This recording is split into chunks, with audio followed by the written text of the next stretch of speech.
সুনামগঞ্জে সংবাদ সংগ্রহের সময় 2 সাংবাদিকের ওপর হামলার প্রতিবাদে মানববন্ধন হয়েছে। দুপুরে শহরের ট্রাফিক পয়েন্টে এই কর্মসূচিতে অংশ নেন স্থানীয় সাংবাদিকরা। এ সময় বক্তারা বলেন, গত 6 আগস্ট বৈষম্য বিরোধী ছাত্র জনতার বিক্ষোভ মিছিলের সংবাদ সংগ্রহে যাওয়ার সময় হামলার শিকার হন আরটিভির জেলা প্রতিনিধি শহীদ নূর আহমদ। প্রিয় নম্বর সেট করে বিকাশে সেন্ড মানি করুন ফ্রি। এছাড়া গত 11 আগস্ট সময় টিভির সাংবাদিক হিমাদ্রি শেখরের ওপর হামলা হয়।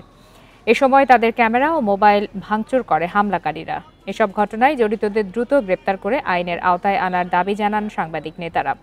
শহীদ নূরের ওপর হামলার ঘটনায় শান্তিগঞ্জ উপজেলার সাবেক ভাইস চেয়ারম্যান নূর হোসেন ও উপজেলা ছাত্রলীগের সাধারণ সম্পাদক নাইম আহমদ সহ 15 জনের নাম উল্লেখ করে 5 জনের বিরুদ্ধে মামলা হয়েছে।